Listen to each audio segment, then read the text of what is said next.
Alright, hey, how y'all doing out there? Just wanted to touch bases with some of you guys out there, just let you know what's going on. Today, just had woke up, I just decided I'd create myself a YouTube channel, page, whatever you want to call it. So I just decided to just give you guys a little quick little summary of, things that are going on in America. Right here, I'm just looking over some of my notes here. See my notes. I wrote them myself. So a bunch of them, I write them down from different books, so I don't have to keep reading the books. Because it goes back to certain points that I like to prove to people. So, and this stuff right here today for you guys, we have the lovely Uniform Commercial Code. Woohoo! Yay! What is a UCC? Let's see.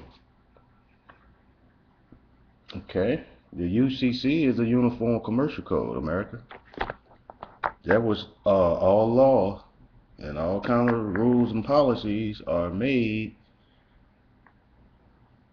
under the pretense of this Uniform Commercial Code and this stuff that it presents. So I just want to go ahead and go over a couple quick items with you guys. Okay, let's see what we got here. The 10 maximum. Nah, that's too weak. Okay, here's a good definition I like. Criminal. No, I'm not even give you. Okay, here we go. Let's go commercial. Commercial/legal. Let's see, but this and okay, a lot of stuff is like law from Black's Law dictionaries, or different law dictionaries. First editions, seventh edition. Uh, but anyway, this is the definition of commercial, because the people of Earth have unwillingly bound themselves into an unconscionable bargain, private contracts, and because contracts makes the law, the terms commercial and legal are essentially interchangeable. Courtrooms are private commercial marketplace enforcing private corporate policies and the administration of the court's business. So now let's just go over that real quick. Now, if you ever pay attention, well, I don't go to court like every month or something like that. I don't really get in trouble, nothing like that. But if you were to just go to any courthouse in America, you would see, and you can prove this to yourself, a regular flag in America just is a regular flag. It doesn't have the gold fringe around it like if you were to go in the courtroom. Now, you're asking yourself, why am I bringing this point up? Because only gold fringe flags are military flags, or just something that represents a mission statement or something like that. So if you got a American flag with gold fringe on it, what is your mission statement like? What is the mission statement for you like? And why, first of all, why do you even have a mission statement? And for you to have a mission statement will mean you will be at war with some or somebody. Who are you at war with? Like who are you? Okay, that was the question to ask yourself. Now I'll give you the answer. They at war with us, the people. So yes, they tell you do their law. Yes, we will fucking lock your ass up, and we will make sure that you know who the bosses are. You see this gold flag in here, boy, don't you gotta mess with them, but I'm telling you, 'cause they will lock you up. So they letting you know they're at war with you, the people, by just them having. Even if post office has the same thing too.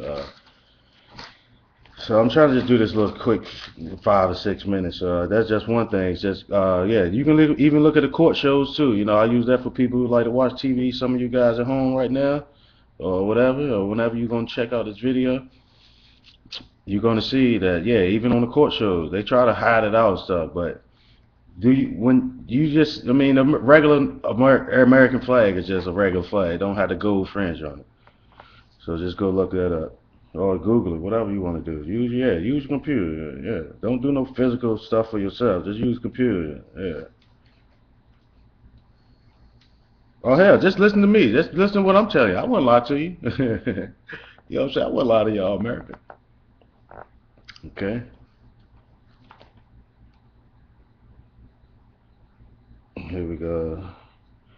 Okay, what do you think a person is? Okay, in law, a person is not flesh and blood, but artificial, a creature of law or contract, i.e., the contractual aspect of an actual man/woman, such as a citizen, driver, and officer of a corporation. That's what a person is to them. To when you hear Obama and all these presidents and people saying, "Oh yeah, each citizen," or uh, if you're a driver, or whatever words they use, that's how they trick us, or they tricking us all. But some of them got on to their words and stuff. So when they saying stuff like, uh, "Yeah, each person in America," they not really talking about you. They not when they saying person, they definitely don't mean you. Because like I say, a person, they can be, yeah, each person in America needs a tax cut. Yeah, a person, yeah, according to their law. Because like I said, you can go look this up on Law's Dictionary online. Or you can, if you in college, you can go to the library and find it yourself. But anyway, yeah, that's what they tell you. A person, yeah, it could be anything. Could be Walmart is a person. Yeah, fuck you. Give them a tax cut. So don't let them trick you with their wordplay. Okay, this term is a Latin term. It's called ens legis, a creature of the law, an artificial being as contrasted with a natural person, applied to corporations considered as deriving their existence entirely from the law. Huh? That even makes sense. And that's from Black's fourth dictionary. Okay. There's just a couple of little words you guys can look up. Okay. Your alter ego, i.e., your straw man, is defined as a front of a third party, put up in a name only for the purpose of taking part in a transaction, i.e., a mere nominal party in a transaction. The legal term describing such an entity is stramonius homo, and it is defined as follows: a man of straw, one of no substance, put forward as bail or surety. That's in Black's first dictionary, first edition rather. Okay, now, if a man of no substance put forward a bail or surety, that's you, the actual person. So you, the actual person, is just a straw man for your damn actual your ID and all that stuff, basically. Or it can be vice versa. I believe it's like vice versa. You ain't nothing but a straw man to them, but a lot of people they be like, well, your ID and all this stuff with capital letters. That is the straw man, which it really is. I mean, but I like to think wild and crazy sometimes. But now, an unconscionable bargain, that's a contract which no man in his senses, not under delusion, would make on the one hand, and which in no fair, honest man would accept on the other. Now, I get back to unconscionable bargain because what they basically saying what that is it's like Social Security and stuff like that because you're not guaranteed Social Security. It's not even guaranteed to you. Like they give it to you if you lucky, basically. Like, and people who get Social Security now, we basically paying them out our check now. Like when it's supposed to be like some saving account, like you work certain amount, and you got certain amount coming out your check, and you eventually be able to get it. It just oh, hold on, let me go to that. Well, they tell you they don't have to give you Social Security. It's not it's an obligation. They obligated to give you that.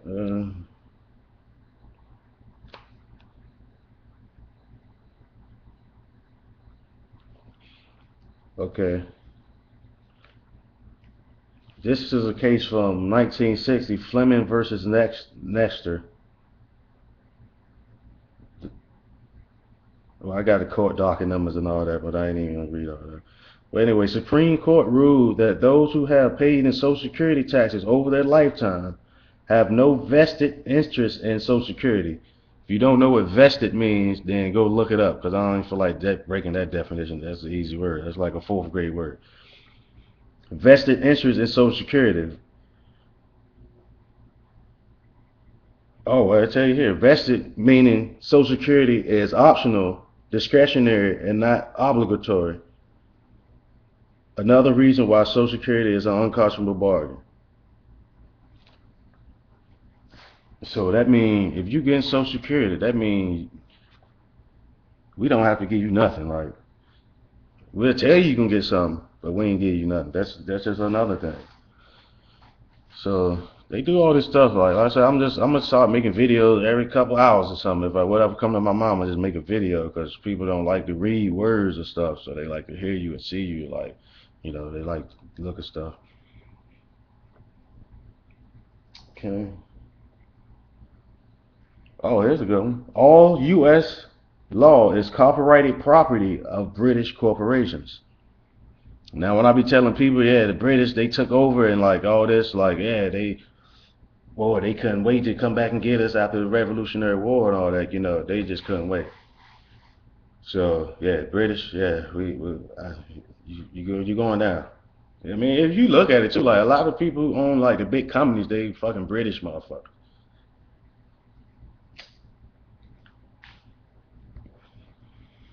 Yeah, the U.S. government incorporated as a for-profit commercial enterprise in the Legislative Act of February 21st, 1871, 41st Congress, Session 3, Chapter 62, page 419, and chartered a federal company entitled U.S. Incorporated, a commercial agency originally designated as Washington, D.C., in accordance with the so-called 14th Amendment, which record indicates was never ratified. Now, if that was never ratified, then how can something be law or something if it was never ratified? I'm just not understanding this. Like, oh man, I just don't get it. Oh, another keyword you can look up is also de jure, de is and de facto. They like Latin words. De facto and de jure. Because that's the government we living under. We living under the de facto government, which is none of this stuff really is happening really, but they just, you know, by law they can do it, but really under law they can't do it because we nobody else. To prove something wrong, you gotta say it is wrong, and then you gotta fight against it. That's what I'm saying. So they won't let you fight against the government because you gotta get permission from. Oh, the Queen. Oh, well, why? Thank you, Queen. Let me get some permission to sue my own government. All right. Okay. I had one more little thing I want to get over. Real quick.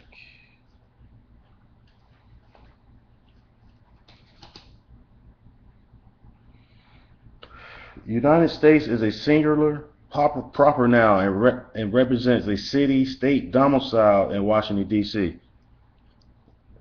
All United States is supposed to be is 10 square miles in Washington, D.C.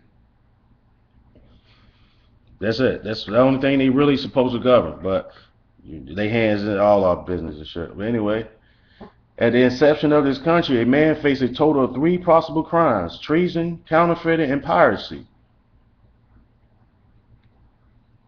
The so-called national debt is the financial obligation of the U.S. government claimed by the FRB based on the use of the Fed's private property Federal Reserve notes as currency. So basically, if they never made money, we wouldn't be in debt, and we could still have a gold standard. And we need to wake up, and people just go do a little bit of research today. Just go look at some of them words: de jure, de facto, unconscionable bargain, person. But look it up in Black's Law Dictionary. You can go online and find it. And I'll post more stuff a little bit later on. I'm just waking up, get myself situated, but I just want to see how this goes. So I hope you enjoy it. I got plenty more knowledge for you. Peace out. Afu.